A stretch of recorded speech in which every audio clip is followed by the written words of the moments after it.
Hi అండి. నమస్తే. తెలుగు నవలా శ్రోతలకు లక్ష్మి కథల ప్రపంచానికి స్వాగతం. కళ్ళు తెరిచిన సీత అనే యథార్థ గాథను వింటున్నాం కదండి. ఈరోజు ఈ వీడియోలో మనం ఎపిసోడ్ 30 వినేద్దామండి. రచించిన వారు రంగనాయకమ్మ గారు, చదువు వినిపించేది పద్మిని. ఇక మొదలు పెట్టేద్దామా? చికాగో ఇంట్లో ఒకసారి కస్తూరి వాళ్ళ ఆయన భోజనాలప్పుడు కస్తూరితో ఏమన్నాడంటే, అప్పుడు కస్తూరి తమ్ముడు ఇంకా రాలేదు. మీ తమ్ముడు అన్నీ రుచి రుచిగా ఉండాలంటాడు గాని అసలు రుచులే తెలియవు అతనికి. ఒకసారి వాళ్ళ ఆఫీస్ క్యాంటీన్లో ఆమ్లెట్లు తెప్పించాడు. అవి అసలు వేగనే లేదు, నీచు కంపు కొడుతున్నాయి. నేను వదిలేస్తే రెండూ అతను తినేశాడు అన్నాడు. కస్తూరి ఏడుపు ముఖం పెట్టింది ఆ మాటలన్నీ నేను విన్నానని.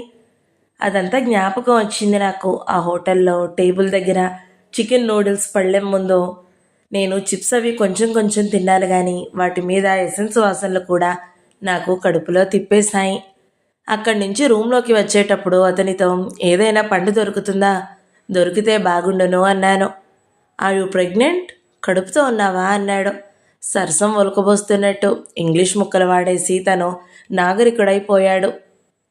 నేను ఇంటి దగ్గర నుంచి లవంగాలు యాలకులు తెచ్చుకున్నాను, ఒక చిన్న డబ్బా నిండా.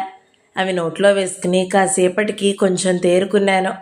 అతను బయటికి వెళ్ళి ఒక యాపిల్ పండు ద్రాక్ష పళ్ళో తెస్తాడనుకున్నానండి. నిజంగా ఏ పూట నేను సరిగా తినడం లేదని అని అతనికి తెలుస్తూనే ఉంది. కానీ పండు మాటే లేదు. నేనే వెళ్ళి కొనుక్కోకూడదా, అతనే తేవాలా అని కూడా అనుకున్నాను. కానీ డబ్బు అతన్నే అడగాని. చికాగోలో నా దగ్గర డబ్బు ఉన్నా నేను తెచ్చుకోలేదు. నా కోసం నేను చేసుకోవడం, అతని కోసం అతను చేసుకోవడం అలా నాకు నచ్చలేదు. డబ్బు అడిగితే ఇస్తాడు, ఇవ్వకపోడు. కింద పళ్ళ దుకాణం ఉండడం చూశాను. అతన్ని డబ్బు అడిగి కిందకి వెళ్ళి పళ్ళు కొనుక్కోవచ్చు, రావచ్చు. అయినా నాకు నచ్చలేదు. నా ఆకలే భరించాను. కారులో వెళ్ళేటప్పుడు అతని ఫ్రెండ్ భార్య నేను వెనుక సీట్లో కూర్చునేవాళ్ళం కదా. మా ఇద్దరి మధ్య ఏవో మాటలు జరిగేవి ఇంగ్లీష్లోనే. అతనికి తెలుసు, వింటూనే ఉంటాడు.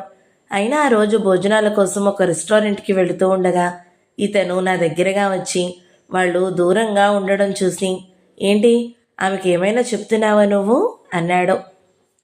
నాకు అర్థం కాలేదు. తెల్లబోతూ చూశాను. ఏం చెప్పకు, మన ఫ్యామిలీ విషయాలు వాళ్ళకి ఏమర్థమవుతాయి అన్నాడు. అనేసి ఒక టేబుల్ దగ్గరికి వెళ్ళిపోయాడు. అప్పుడు అర్థమైంది నాకు, నేను అతని అక్క మీద, తల్లి మీద ఆమెకి ఏమైనా చెప్పేస్తున్నానేమో అనుకున్నాడు. వాళ్ళ మీద చెప్పదగ్గ మాటలున్నాయని అతనికి తెలుసన్నమాట.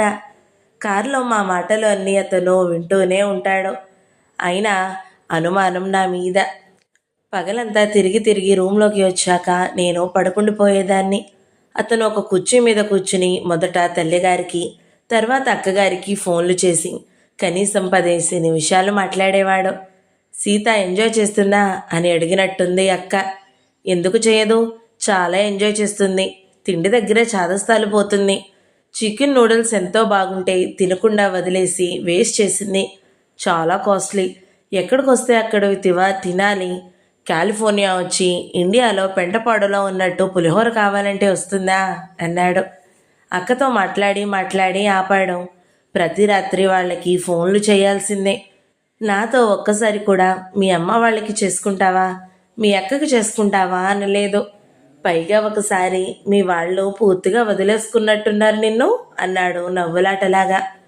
మేమిద్దరం ఒక వారం రోజులు చికాగో ఇంటి నుంచి దూరంగా ఉంటే ఎంతో ఆప్యాయంగా మాట్లాడుకుంటామని, ఐక్యమైపోతామని, అయ్యో ఇంత ఆనందం ఎరగకుండా బ్రతుకుతున్నామా అని మనసులో కలబోసుకుంటామని, ఒకరి ఆలింగనాల్లో ఒకరం సొక్కి సోలిపోతామని, ఒకరికి ఒకరం అర్పించుకుంటామని, పాత కలహాలన్నీ కళ్ళలైపోయి పునీతులమైపోతామని, రాజు రాజు అని నేను, సీత నా సీత అని రాజు పలవరించుకుంటామని, ఎన్నెన్ని ఊహలు, ఎన్నెన్ని ఆశలు వెంటబెట్టుకుని బయలుదేరాలో. హనీమూన్ అనేది భ్రమ. డబ్బు ఉంటే ఊళ్ళు తిరిగి రావచ్చు అంతే. దానివల్ల మనుషుల్లో మార్పులు రావు. కొంపలో ఉన్నప్పుడు లేని ఆప్యాయతలు, ప్రేమలో బయటికి పోయినా రావు. బయట షాపింగుల్లో గాజులు పూసలు కొనిపెట్టి దాన్నే ప్రేమ అంటారు. నా మొగుడి లాంటి వాడికి ఒక పండు కొనిచ్చే వివేకం కూడా ఉండదు. బయట చాలా ఇబ్బందులుంటాయి. మొట్టమొదటి రోజే నా ఆశా సౌదాలు కోరడం ప్రారంభమైంది. పూట పూట ఒక్కొక్క అంతస్తు కూలుతూనే ఉంది. ఒకసారి నేను చాలా ముభావంగా ఉన్నాను. నాతో అతను నువ్వు మూడీగా ఉన్నావని నా ఫ్రెండ్ కూడా కనిపెట్టాడు. అతనేమన్నాడో తెలుసా? పెళ్ళైనప్పుడు మొదట్లో 6 నెలల వరకు ఆడవాళ్ళు అలాగే ఉంటారు, తర్వాత అలా ఉండరు అన్నాడు అని చెప్పి 6 నెలల వరకు నీతో నాకు ఈ గొడవ తప్పదన్నమాట అన్నాడు. అంటే ఇలా ఉండడం నీ తప్పే అని. ఫ్రెండ్ చెప్పిన మాట అతనికి పెద్ద గురి. 6 నెలల దాకా నేను మూడీగా ఉంటే అది నా నేరమే. 6 నెలల తర్వాత నేను మారకపోతే అది నా నేరమే అవుతుంది. 6 నెలల తర్వాత మారాలి కదా, ఎందుకు మారవు అని. ఆ ఫ్రెండ్ భార్య 6 నెలల దాకా మూడీగానే ఉండి తర్వాత మారింది కాబోలు పాపం. ఇంకో ఊళ్ళో ఒక రాత్రి హోటల్ గదిలోనే కొంచెం శాంతంగా మాట్లాడడం మొదలుపెట్టాడు. ఎప్పుడూ ఏదోలా ఉంటావెందుకు? నీకేం తక్కువ? నేనేం తక్కువ చేస్తున్నాను నీకు? ఇదివరకు ఉద్యోగం పెడతా ఉండేది నీకు, ఇప్పుడు అదీ లేదు. అమెరికా వచ్చేసావు, ప్రపంచంలో అందరూ ఇదే కోరుకుంటారు, అర్థం చేసుకోవేం? మనం ఇక్కడే ఉంటాము, ఇదే మన దేశం. నువ్వేం చిన్నపిల్లవా హోమ్ సిక్తో ఉండడానికి? నీకు అసలు సహనం లేదు సీత, సహనాన్ని నటిస్తావు అంతే. నేను అంతా మౌనంగానే విన్నాను. నా చెంపలు తడిసిపోతున్నాయి. అది చూసి తెల్లబోయాడు. అతని మాటలకు నేను ముగ్ధురాలనైపోయి, అయ్యో మిమ్మల్ని అర్థం చేసుకోలేకపోయాను అంటాననుకున్నాడేమో. నా నోట్లో నుంచి మాటే రాలేదు. అర్ధరాత్రి 1:30 దాకా ఇది అది మాట్లాడి, మైసూర్ నుంచి నువ్వు నాతో ఫోన్లో మాట్లాడినప్పుడు ఎంత ఒబీడియంట్గా మాట్లాడేదానివి. మీ వాళ్ళు పెళ్లి పందిట్లో పెద్ద గొడవ పెట్టారు. అప్పటి నుంచి నువ్వు ఇలా తయారయ్యావు. నేను ఎంగేజ్మెంట్కి వచ్చినప్పుడే మీ వాళ్ళని చూశాను, మీ ఇల్లు చూశాను. మీకు మాకు చాలా డిఫరెన్స్ ఉంది. మీరు లో క్లాస్, మాది హై క్లాస్. అంటే మీది తక్కువ తరగతి, మాది ఎక్కువ తరగతి. అయినా నేను వెనుకడుగు వేశానా? మీ వాళ్ళతో నాకేం సంబంధం ఉంటుంది? మ్యారేజ్ అయిపోతే అమెరికా పోతాం కదా అనుకున్నాను. నీకేం కష్టం వచ్చి పడిందని ఎప్పుడూ ముఖం మార్చుకుని ఉంటావు. అదే ధోరణిలో మాట్లాడుతూనే ఉన్నాడు ఇంకో గంట. ఒక్క మాట చెప్పు, ఈ ఒక్క మాట చెప్పు. నీ నోటితో నువ్వు ఒక్కసారైనా నన్ను మెచ్చుకున్నావా? నేను కట్నం తీసుకోలేదనే సంగతి నువ్వు అసలు గ్రహించావా? ఈ రోజుల్లో అందరూ కట్నాల కోసం ఎలా ఆశపడుతున్నారో నేను అలా ఆశపడ్డానా? నువ్వు ఒక్కసారైనా మీరంత ఆదర్శంగా ప్రవర్తించారండి అన్నావా? నేను చేసింది నీకు గుర్తే ఉండదు. నీ విజ్ఞానం అది. నేను అలాగే వింటున్నాను. కొయ్యబారిపోయి ఆగలేకపోతున్నాడు. ఒక్క మాట చెప్పు, నీకెందుకింత గర్వం? నువ్వు మా ఫ్యామిలీకి ఏం కాంట్రిబ్యూట్ చేస్తావు? నువ్వు ఆడపిల్లలాగా ఎందుకు ఉండవు? అసలు దేన్ని చూసుకుని నీకు గర్వం? నీ ఫాదర్ డాక్టరా, ఇంజనీరా? నువ్వు నో క్లాస్ అయినా నిన్ను ఇష్టపడ్డాను, అది అర్థం కాలేదా నీకు? వాగి వాగి వాగి ఎప్పటికో మంచం ఆక్రమించి పడి నిద్రపోయాడు. మంచం మీద నుంచి నేను లేచి కుర్చీలో కూర్చున్నాను. తెల్లవారులోను నాకు నిద్ర. ఆ రాత్రంతా నేను ఎలా అయిపోయానో నాకే తెలీదు. నేను లో క్లాసా, అతను హై క్లాస్. అయినా దయతలిచి పెళ్లి చేసుకున్నాడు. నేను వాళ్ళ ఫ్యామిలీకి ఏం కాంట్రిబ్యూట్ చేశాను? ఏం డబ్బు తెచ్చాను? కట్నం అనడు, కాంట్రిబ్యూట్ అంటాడు. నాకు దుఃఖం రాలేదు. నా దుఃఖం కూడా నా దగ్గరికి రావడానికి బెదిరిపోయింది. ఇతను ఇలాంటివాడా? ఇతన్ని నేను మొదటే పోల్చుకోలేకపోయానా అని నివ్వెరపోతూ ఉన్నాను. ఆ రాత్రంతా కన్ను ముయ్యలేదు. నేను పిల్లలకి లెక్కలు చెప్పేటప్పుడు ఒక ఉదాహరణ చెబుతూ ఉండేదాన్ని. నీళ్లు గడ్డగట్టిపోయి మంచుగడ్డలా మారే టెంపరేచర్ని 0 టెంపరేచర్ అంటాము. ఆ టెంపరేచర్ ఇంకా చల్లబడిపోతే, ఇంకా దిగజారిపోతే మైనస్లో ఉంది అంటాము. -30, 40 కూడా ఇంకా చల్లబడిపోతూ ఉంటుంది. 0 టెంపరేచర్ పెరగడం మొదలు పెడితే అది ప్లస్ అవుతుంది. అప్పుడు నీరు ఆవిరైపోతుంది. ఆ రాత్రి నాకు నాగరాజు గురించి పిల్లలకు చెప్పే ఆ ఉదాహరణ గుర్తొచ్చి, ఇతను 0 దగ్గరైనా లేడు, మైనస్లో ఉన్నాడు. ప్లస్ భావాల గురించి ఎప్పుడైనా విన్నాడా? పోనీ అది తెలియకపోయినా కాస్త సాధారణ మానవుడిగా, 0 మానవుడిగా అయినా ఉండకూడదు? మైనస్ భావాలతో నిండిపోయి ఉన్నాడు. తోటి మనిషిని లో క్లాస్ అంటున్నాడు. ఇతని విజ్ఞానాన్ని దేనితో కొలవాలి? కొలిచేది ఏదైనా ఉంటే అది -100 దగ్గరికి పోతుంది. ఇతన్ని ఎంచుకున్న నేనెంత జ్ఞానవంతురాలిని. నేను మాత్రం మైనస్లో లేనో? మరి అతనికి నాకు ఎందుకు కుదరడం లేదు? ఇద్దరికీ ఒకే స్థాయి అయితే నాకు ఏడుపెందుకు? నేను -10, అతను -100 కావచ్చా? ఆ రాత్రంతా ఎంత పిచ్చి పిచ్చిగా ఆలోచిస్తూ కూర్చున్నానో. తెల్లవారిన ఇద్దరికీ ఒక్క మాటైనా జరగలేదు. తిరుగు ప్రయాణం మొదలైంది. చికాగోలో బయలుదేరినప్పుడు ఉన్న సంతోషం పూర్తిగా అణిగిపోయింది, ఆవిరైపోయింది. ఇంటికి చేరేటప్పటికి నా మొహాన్ని మామూలుగా చూసుకోవాలనే ప్రయత్నంలో మునిగిపోయాను. తిరుగు ప్రయాణంలో మా మధ్య ఒక్క మాట కూడా లేదు. చికాగోలో దిగి మళ్ళీ అద్దె కారు ఎక్కి కూర్చున్నాక ఒక మాట అన్నాడు. హనీమూన్ ట్రిప్ని పాడు చేయడానికే ఉన్నావు నువ్వు. మౌనమే నా మార్గం. నా మనసులో ఏదో ధైర్యం తలెత్తింది. నాకు అనిపించింది నాలో ఏదో అయ్యింది. నాకు నిరుత్సాహం తగ్గింది, దుఃఖం తగ్గింది. నేను ఇక్కడ ఎంతో కాలం ఉండే మనిషిని కాను, నాకు దుఃఖం ఎందుకో అని నేను అనుకోవడం అక్కడే మొదలైందని గుర్తు. ఇంటి ముందు కారు దిగినప్పుడు నా ముఖం మీద నవ్వు నాకే తెలిసింది. నా మనసుకు తేలిగ్గా ఉంది. పిల్లలిద్దరూ ఇంట్లోనే ఉన్నారు. పరిగెత్తుకొచ్చారు బయటికి. వాళ్ళనిద్దరినీ కలిపి కౌగిలించుకున్నాను. వచ్చేసానుగా, మీకోసమే వచ్చేసాను. మిమ్మల్ని వదిలి వెళ్లకుండా ఉండాల్సిందే. ఆడుకున్నారా బాగా అని వాళ్లతో కబుర్లు చెబుతూ లోపలికి వెళ్ళాను. కస్తూరి హాల్లోనే సోఫా మీద పడుకుని ఉంది. వారం రోజుల పాటు పనులు ఎగ్గొట్టి అలసిపోయినట్టుంది. ఇల్లంతా, వంటిల్లంతా పెంట పోగులతో నిండిపోయింది. అప్పుడు ఆదివారమే అయినా అన్నయ్య అర్జెంటు పనితో చీకటినే వెళ్ళిపోయినట్టు చెప్పింది. సీత, కొంచెం కాఫీ పెట్టు. నీ చేతి కాఫీ తాగి వారం రోజులైపోయింది అంది. అలాగే వదిన, ఇప్పుడే పెడతాను, మీరు పడుకోండి, అంతా నేను చూసుకుంటాను, నేను సర్దేస్తాను అనేసి వంటింట్లోకి వెళ్ళి ముందు కాఫీ పెట్టాను. ఆమెకి గ్లాస్తో ఇచ్చి టీవీ ముందు కూర్చున్న అతనికి పెద్ద కప్పుతో ఇచ్చాను. అతనికి కప్పుతోనే ఇవ్వాలి.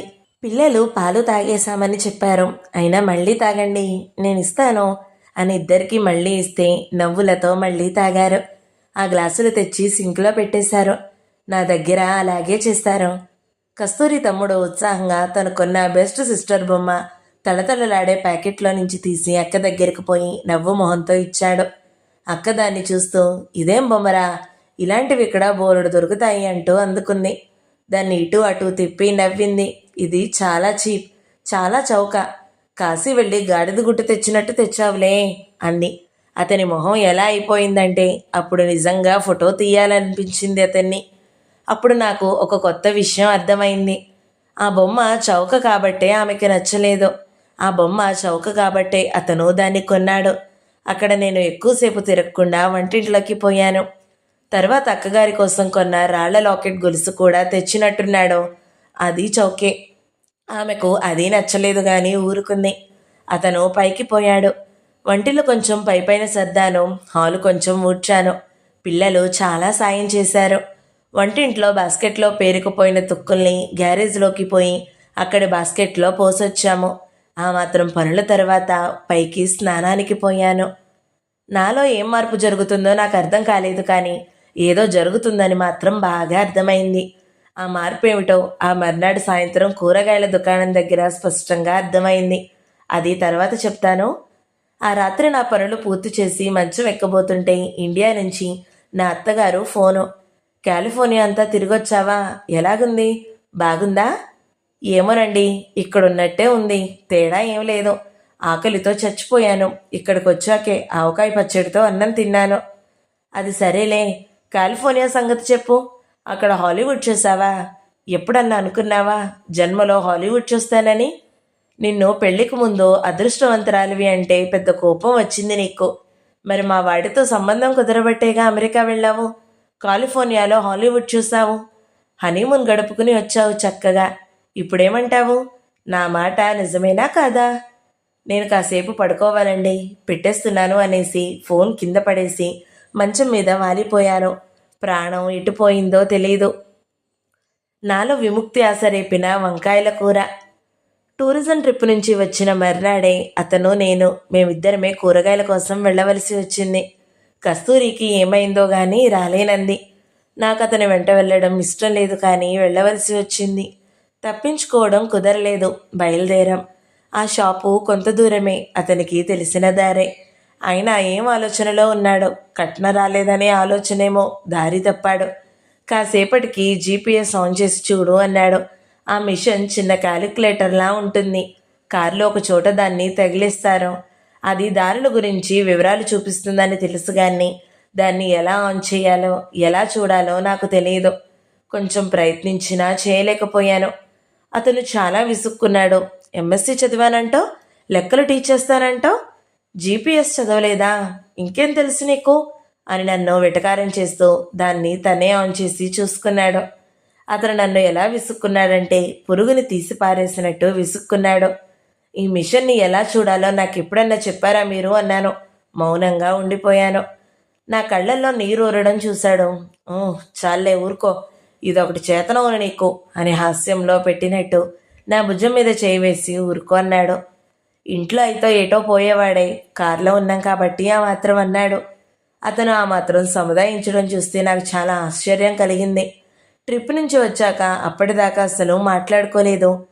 ట్రిప్పులో అతని ప్రవర్తన మీద నాకు కలిగిన అసహ్యం నల్ల పూసంత కూడా తగ్గలేదు. అయినా అతని సముదాయింపుకి కారులో పుట్టిన కోపం కొంచెం తగ్గింది. దారి తప్పిన చికాకులో ఉన్నాడేమోలే, రోజు ఎన్నో జరుగుతున్నాయి, దీనికి ఇంత బాధ ఎందుకు అనిపించింది. పోనీ ఇప్పుడు చెప్పండి, ఆ మిషన్ ఎలా చూడాలో అన్నాను. అయిందా ఏడుపు అన్నాడు. నేను మళ్ళీ ఇతనితో ఎలా మాట్లాడుతున్నాను అని నా ప్రవర్తనకి నేనే తెల్లబోతూ కూర్చున్నాను. అంతలో షాప్ దగ్గర ఆగాము. చాలా రకాల కూరగాయలు కనబడ్డాయి. ఏ ఏ కూరలు తీసుకోవాలో లిస్టు రాసుకుని రాలేదు. నిగనగలాడిపోతూ గుండ్రటి వంకాయలు బాగా కనపడ్డాయి. కడుపు నిండా తిండి తిని వారం రోజులైంది. ఇంటికి పోగానే వంకాయల కూర ఉండాలనిపించింది. వాటిని చూస్తేనే నాకు ముద్దొచ్చాయి. ముందు ఇవి తీసుకుందాం, గుత్తి వంకాయ కూర తిని చాలా రోజులైంది, వెళ్ళగానే చేస్తాను, స్టవ్ మీద కాల్చి పచ్చడి చేసుకున్నా బాగుంటుంది, అది కొంచెం చేస్తాను అన్నాను. అతనితో మళ్ళీ అన్ని మాటలు మాట్లాడాను. అతనితో మళ్ళీ నా మాటలు మొదలయ్యాయి. అతను నా కన్నీళ్లు చూసి నన్ను సముదాయించాడని, నా మీద ప్రేమ ఉందని నా భ్రమ కాబోలు. నా భర్త ఏం చేశాడో తెలుసా అండి? సెల్ తెరిచి అక్కకి ఫోన్ చేసి వంకాయలు తీసుకుందామంటుంది సీత, తీసుకోనా అని అడిగాడు. నేను తెల్లబోయాను. అవతల నుంచి అతని అక్క, అబ్బా వంకాయలు ఎందుకురా, నాకు పడవు, బీన్స్ లేవా అంది. బీరకాయలున్నాయా అంది. అవే తీసుకో, పొటాటో కూడా తీసుకో, పిల్లలు ఇష్టంగా తింటారు, ఎగ్స్ తీసుకో, అలా ఇంకా 4-5 రకాలు చెప్పింది. చివరికి వంకాయలు మాత్రం వద్దంది. నాగరాజు అన్నీ తీసుకున్నాడు, వంకాయలు తప్ప. సీత వంకాయలు కావాలంది. అనుకోలేదతను.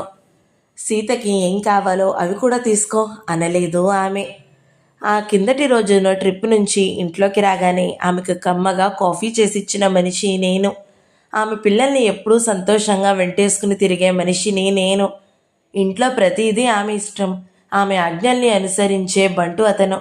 ఆ బంటుకి బంటుని నేను. నాగరాజు స్వభావం నాకు షాపింగ్ మాల్ దగ్గర మరీ స్పష్టంగా అర్థమైపోయేది. అతను అక్కకి బానిస. బానిస అంటే బానిసల్ని అవమానించినట్టేనండి. వాళ్ళు గతిలేకాలా ఉన్నారు. వాళ్ళు ఎన్నెన్ని పోరాటాలు చేశారు. ఈ మూర్ఖుణ్ణి వాళ్ళతో పోల్చవచ్చా? చివరికి ఆ కూరల షాపు దగ్గర నేను నా కోసం వంకాయలు తీసుకుంటాను అనలేదు. అనొచ్చు, నేను తీసుకోవచ్చు.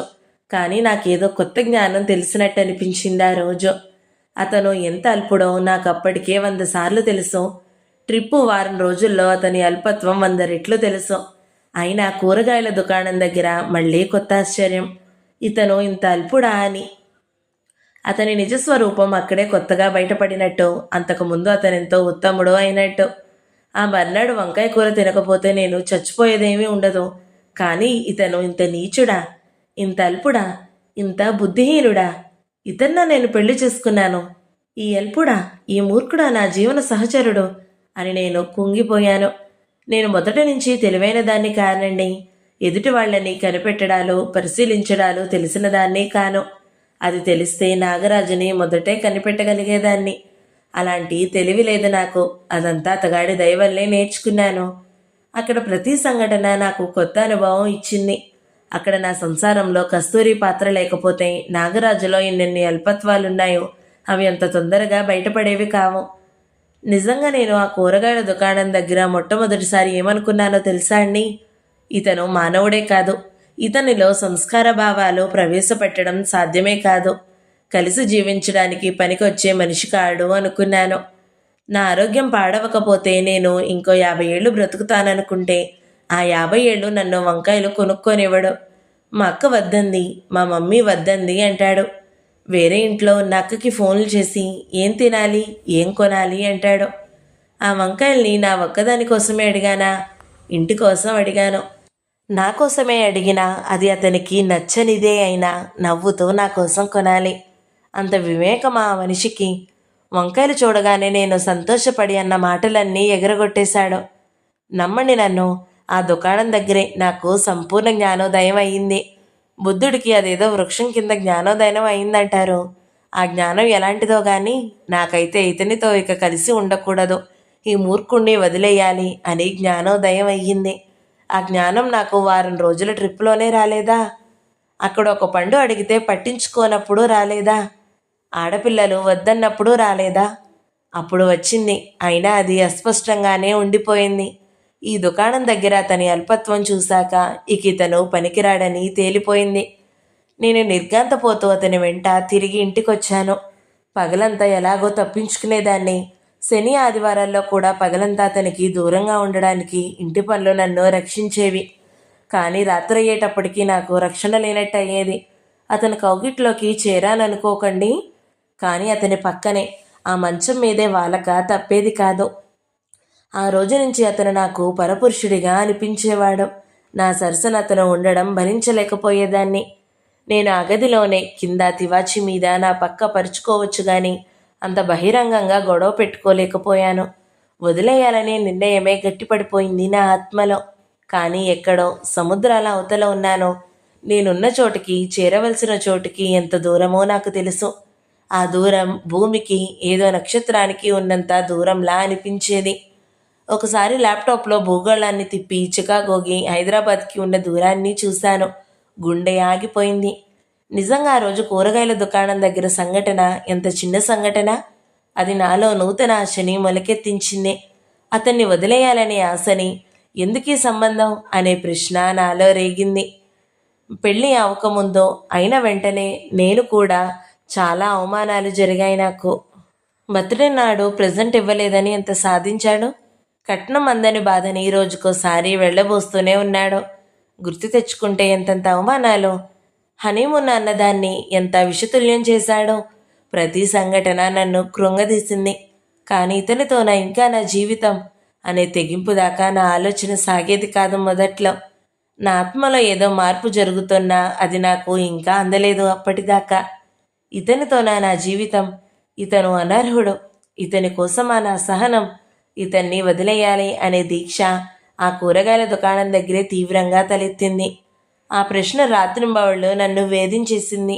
ఇది నేను అక్కడికి వెళ్ళిన తర్వాత 2వ నెల చివర జరిగింది. నా మానాభిమానాలు పోగొట్టుకుని బయటపడ్డాను. నా దుఃఖం పూర్తిగా ఆగిపోయింది. ఇక నా పని దుఃఖించడం కాదు. నాకు దుఃఖం ఎందుకు? నేను వెళ్ళిపోతాను. ఈ జీవితం మారిపోతుంది. అదే ఆలోచించుకోవాలి, ఆ మార్గం వెతుక్కోవాలి. ఇక్కడ ఉండిపోయే మనిషినైతే కదా నాకు విచారం. బయటపడేదాకా సహనంగా ఉండాలి, ధైర్యంగా ఉండాలి. అక్కడ నుంచి బయటపడిపోవడాన్ని ఊహిస్తే పంజరంలో నుంచి ఎగిరిపోయినట్టే అనిపించేది. ఇక ఆశనే పెంచుకుంటూ మార్గాల కోసం వెతుక్కున్నాను. రాగద్వేషాలు అంటని సన్యాసిలాగా తిరిగేదాన్ని. అప్పుడప్పుడు నవ్వేదాన్ని, పిల్లలతో ఆడేదాన్ని. ఆ ట్రిప్ నుంచి వచ్చాక అతను 4 రోజులు డబ్బు లెక్కలతోనే గడిపాడు. చాలా ఖర్చయింది, చాలా ఖర్చయింది అనేవాడు. రోజు అక్కతో చెప్పుకునేవాడు. ఇద్దరూ మాట్లాడుకునేవారు. ఆ వారం చివర కస్తూరి భర్త వచ్చిన రోజున నాగరాజు మాటలు విని ఆయన ఆశ్చర్యంగా ఎంత అయింది అన్నాడు. ఇతను ఏదో చెప్పాడో. ఆయన తెల్లబోతూ, 2 మనుషులు అంత దూరం వారం రోజులు తిరిగొస్తే ఆ మాత్రం ఖర్చు అవదా? దాన్న ఎంతో ఖర్చు అంటున్నావు అన్నాడు. ఆయన వెళ్ళిపోయేదాకా ఇతను నోరు మూసుకుని తిరిగాడు. కస్తూరి భర్తలో నాకు ఎప్పుడూ మంచి లక్షణాలే కనపడ్డాయి. శాంతంగా ఉంటాడు, భార్య బిడ్డలంటే బాధ్యతగా ఉంటాడు. రాగానే నాతో బాగున్నావా అమ్మా అంటాడు ప్రతిసారి. ఆయన్ని చూస్తే నాకు ఇంకేదో కొత్త సంగతి తెలిసినట్టు అనిపించింది చివరి రోజుల్లో. ఆయన భార్య ఆయన సంస్కారానికి తగినది కాదు. ఆయనకి మంచి భార్య దొరికి ఉంటే ఆయన జీవితం చాలా సంతోషంగా సాగేది. మంచి మగవాళ్ళకి మంచి ఆడవాళ్ళు, మంచి ఆడవాళ్ళకి మంచి మగవాళ్ళు, మంచి వాళ్ళకి మంచి వాళ్ళు దొరికే మార్గం ఏది ఉండదా? అప్పటి నుంచి నా ఆలోచన అంతా నేనెలా బయటపడాలి అనేదే. రోజు పనులు చేసేదాన్ని, పిల్లలతో ఆడేదాన్ని. అతనితో మాటలు పూర్తిగా వదిలేశాను. నేను మౌనంగా ఉండడం అతనికి నచ్చింది. నా ప్రశ్నలు లేవు, నా వాదనలు లేవు. నా ఏడుపులు లేవు. నేను నా గర్వాన్ని, నా తలబిరుసుతనాన్ని వదిలించుకుని అణుకువగా నడుచుకుంటున్నాను అనుకున్నాడు. కాలిఫోర్నియా తీసుకుని వెళ్ళి యూనివర్సల్ స్టూడియోలో తిప్పినందుకు ముగ్ధురాలినైపోయాను అనుకున్నాడు. ఒకసారి హఠాత్తుగా అన్నాడు, కాలిఫోర్నియా వెళ్ళామని, అక్కడ హాలీవుడ్ అది చూసామని, చాలా ఖర్చయిందని మీ వాళ్ళకి చెప్పావా అన్నాడండి. లేదు, చెప్పలేదు అన్నాను. అదేంటి అంత పెద్ద సంగతులు చెప్పవా అన్నాడు. అంతకు ముందైతే ఏముంటాయి వాళ్లతో నీకు మాటలు అనేవాడు. అతనిలో మంచి లక్షణాలు ఏమిటో ఆలోచించి చెప్పమన్నారు మీరు ఒకసారి. అతని గురించి అన్నీ చెప్పాను మీకు. చెప్పనివి కూడా బోలెడున్నాయి కానీ అన్నీ ఒకటే. మీరు చెప్పండి, అతనిలో మంచి లక్షణాలు ఏమిటో. నా చెంప మీద కొట్టలేదనా? అది మంచి లక్షణంగానే అతను జమ కట్టుకుంటాడు. దాన్ని నేను అలాగే అనుకోవాలా? నన్ను కొట్టే హక్కు అతనికి ఉందని, ఆ హక్కుని పాపం అతను వదులుకున్నాడని అనుకోవాలా? మీరు అలా అనుకోమంటారని కాదు. ఎవరికైనా న్యాయమైన హక్కు ఉంటే దాన్ని వదులుకోవడమే తప్పు. హక్కుని వదులుకుంటే అది ఆత్మగౌరవాన్ని వదులుకోవడమే. హక్కుని వదిలేస్తే బాధ్యతల్ని కూడా వదిలేయచ్చు.